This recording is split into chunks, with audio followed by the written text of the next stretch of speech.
Hello, pretties and handsome peeps! We're here again to give some basic knowledge to all of you about integration using substitution and table of integrals that we're going to tackle with you. So what are we waiting for? Let's start! The integral of dx over 4x squared plus 3, ang gagamitin nating formula ay yung number 19. The integral of dx over a squared plus x squared dx is equal to 1 over a times the inverse of tangent plus c. Let's proceed to the 4x squared plus 3. Ang 4x squared ay pwede natin siyang i-express as 2x squared. The derivative of 2x squared is 2x, while the derivative of 2x is 2dx. The next thing we're gonna do is to multiply both sides the equation to 1/2. Because of the reciprocal of 2, so 1/2 times du is equal to 2dx times 1/2. Makakancel yung right side 1/2, so magiging sagot ay 1/2 du is equal to dx. From the given formula for number 19, which is the integral of dx over a squared plus x squared dx is equal to 1 over a times the inverse of tangent plus c. So, magiging the integral of 1 over 2x squared plus the square root of 3 squared times 1 over 2 du. Bale, ang square root of 3 ang ating magiging a, at since may variable si 2x squared, ilalabas natin si 1/2 and then ilalabas din natin si 1 over square root of 3, kaya magiging 1/2 times 1 over square root of 3 times the inverse of tangent times u over square root of 3 plus c. And after that, imumultiply natin si 1/2 and 1 over square root of 3, magiging 1 over 2 square root of 3. The inverse of tangent times yung u natin, which is 2x over square root of 3 plus c. So, this will be our final answer. Let's proceed to number 4. The integral of dx over square root of 64 raised to x minus 1.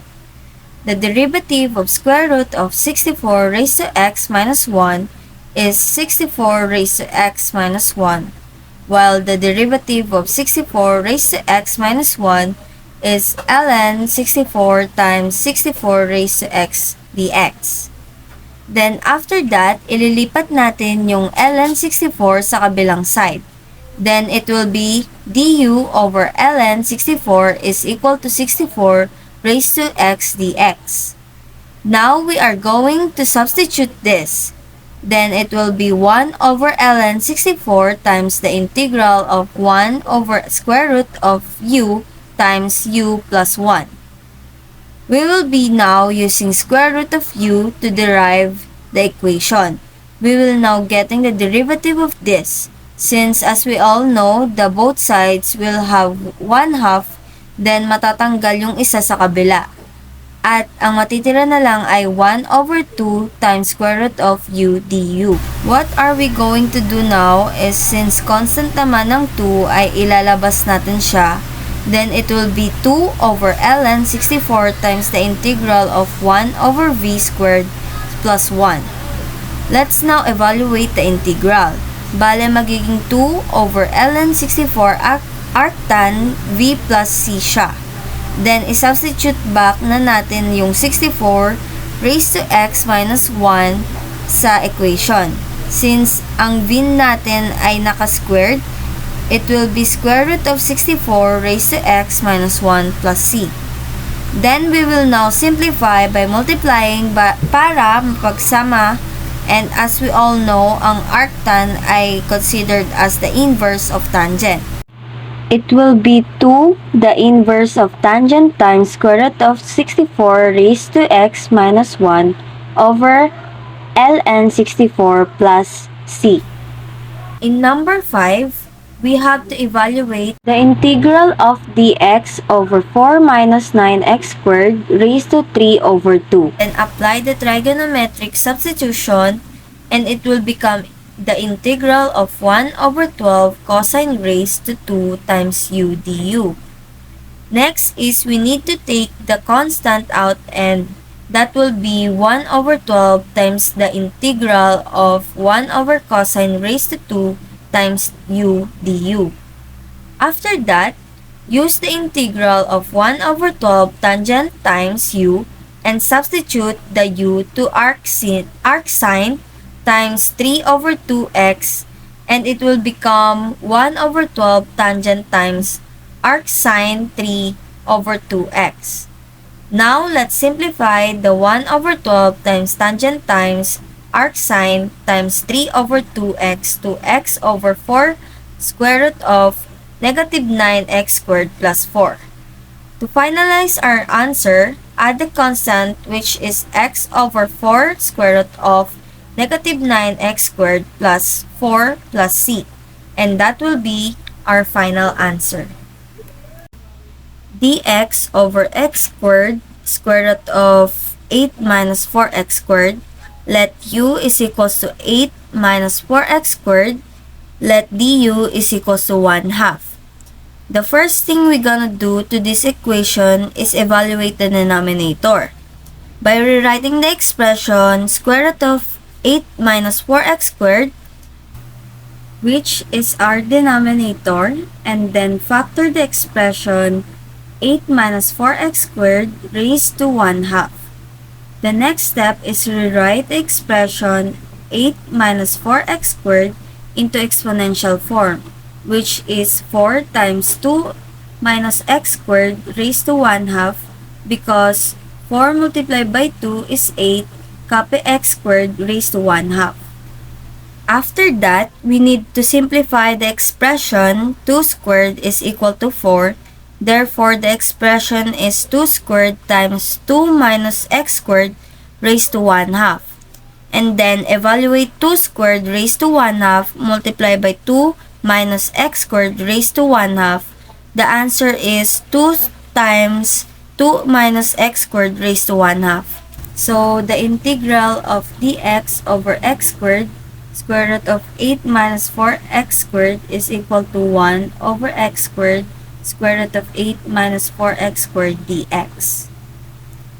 And then multiply the terms, and that is equal to the integral of 1 over x squared times 2 minus x squared raised to 1 half dx. After that, we need to use properties of integrals. So, the integral of 1 over x squared multiplied by 2 is 2x squared.